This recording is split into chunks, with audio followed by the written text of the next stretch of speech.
Hey guys, this is Gundam Freedom, and today I'll be doing a review on the 10144 No Grade Tallgeese 1 version EW. Unlike my previous reviews of the TV versions of the Tallgeese 1 and 2, which I used the Tallgeese 3 as a base for those kits, I used the Tallgeese 2 as a base for this kit because I ran out of Tallgeese 3 mold, so that's what I did. And I just repainted it into the colors of the Tallgeese 1 in the EW version.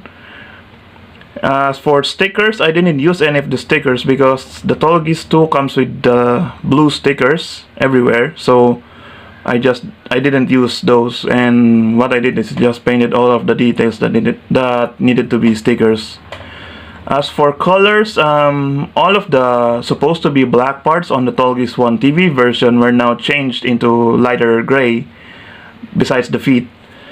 And then the added yellow trims on the boosters on the back, the shoulders, the wrist, the knees, and the shield were painted yellow as well as the eagle symbol on the shield was painted yellow because again the sticker sheet doesn't come with any of the eagle symbol for the Tallgeese 1.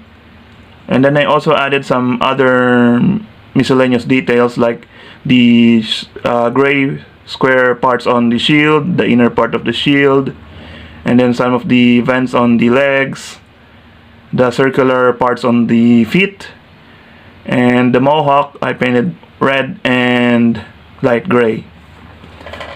As for the other details, I changed the hands from the polycap hands into the high grade hands.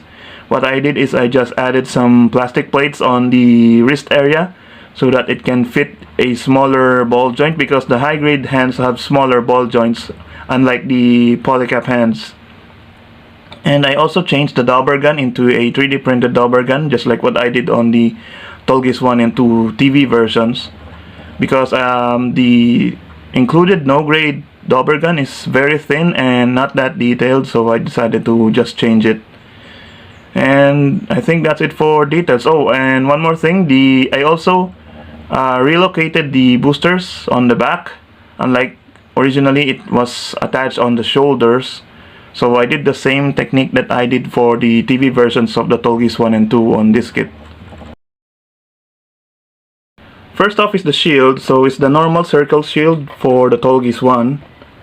So it comes all molded in white, including the inside. So you have to paint the yellow details and gray details as well. So the yellow trim here is painted, as well as the square details here on the shield, and also the inside was painted gray, except for the connector piece here. And then the eagle symbol was also painted yellow because the Tallgeese 2 sticker sheet doesn't come with the eagle symbol for the shield, so I just painted it. And then to connect it onto the arm, there's a handle here that can be held in the hand, but the Tallgeese doesn't use it or doesn't hold the shield. It just hangs onto the shoulders. So to connect it onto the shoulder, there's a double hinged polycap here which moves up and down on the shield here and also rotate, and then this polycap connects it onto the shoulder which moves up and down as well. And there's a connector piece onto the shoulder of the Tallgeese, and just connect it with the polycap connector just like so, and that is the shield. The next up is the beam saber. So it's all molded in white. It doesn't have any separate beam effect part, so you have to paint the beam here pink because the Tallgeese uses pink beams.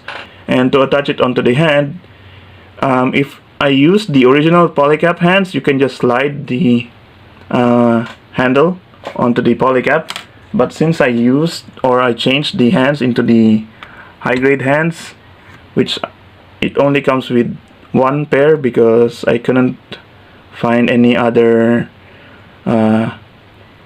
hands for this kit, so I just kept the holding hands. So to attach the beam saber onto the hand, you just need to remove the cover piece and just sandwich the beam saber in and just attach it onto the wrist, and that is the beam saber. Then the last accessory is the dauber gun.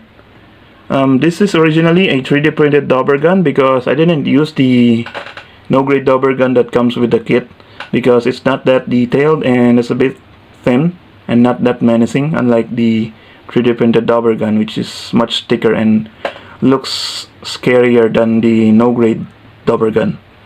So it's all painted gray because, or darker gray, because it comes molded or printed in a light gray here. That's the same color as the ammo pack here. And it has a moving part. The secondary handle here is on a ball joint, so you can move up and down and also rotate. And then I also relocated the handle because the handle was originally on the bottom of the gun. What I did is I attached a plastic plate on the side here, and then reattached the handle on the bottom. And then I also added a peg here to connect it onto the shoulder. And to connect it onto the shoulder, the connector here is the same connector as the shield, so it just pegs onto the dauber gun, just like so, for storage. And then for holding the dauber gun, it's the same as the beam saber, because again this is not the polycap hands, so you need to remove the cover so that you can hold the dauber gun, just like so. Then reattach the dauber gun onto the wrist.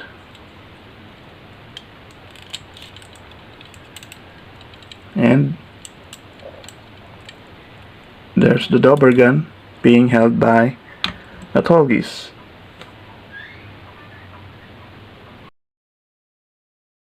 The head is on a single ball joint, so it can move up about that far, then down that far, side to side very little, and can rotate all the way around.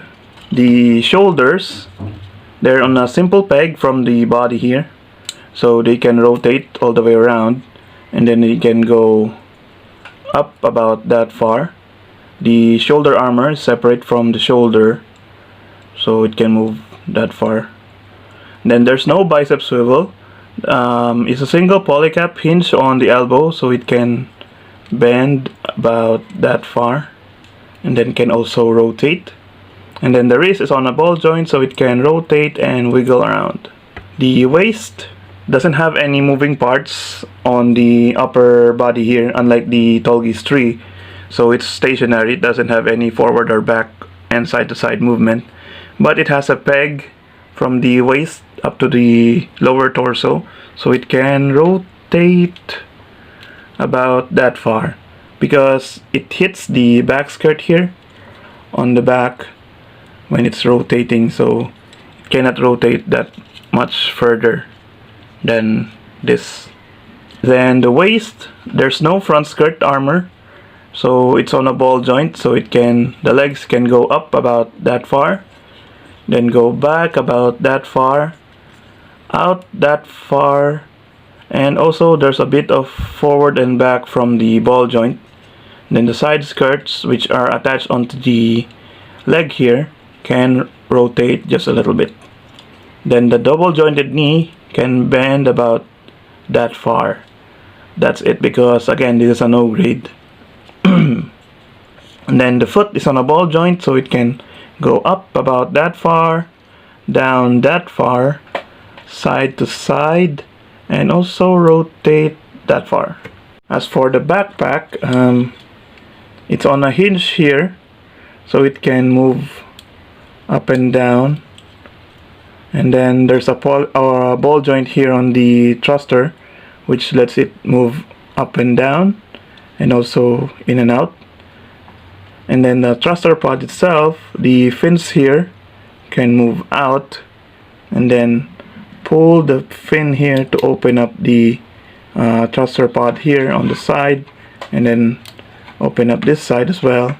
And there's thrusters inside of the thruster pods, which can move out just like so.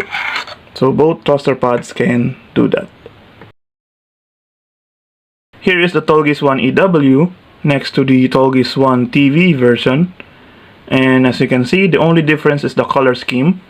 So what's supposed to be black on the TV version is now light gray on the Endless Waltz version. But all the colors are the same, the yellows are the same, the red on the Mohawk is the same, and then the yellow trims, the added yellow trims on the Tallgeese 1 is white here on the Tallgeese 1 TV version. So, and also the yellow details on the knees and on the waist area are not present here on the Tallgeese 1 TV version. So yeah, aside from that, the only difference is the modification that I did, which is the feet here, which was originally from the Leo or the high grade Leo. So that's why it has a much smaller feet than the Endless Waltz version. Overall, this is an okay kit because this is the old no-grade Tallgeese 2, just repainted into the Endless Waltz Tallgeese 1. If I use the Tallgeese 3 mold for this kit, it's much better because of the added articulation on the chest. But since I used all of my Tallgeese 3 molds for my Tallgeese 1, 2, and 3, I just used the old no-grade Tallgeese 2 to repaint it into the Endless Waltz version. So it now suffers the lack of articulation on the knees and on the chest. If you want a much better Tallgeese 1 EW, you can just buy the real grade, or I think there's a conversion kit for this kit as well, although I'm not that sure, but I think there is, because they released all of the Endless Waltz version of the 5 Gundams in resin kit by B Club, so I think they also released a conversion kit for this guy to convert it into the Endless Waltz version. So that's it for this review. I hope you guys enjoy it, and I'll see you guys again next time. Bye!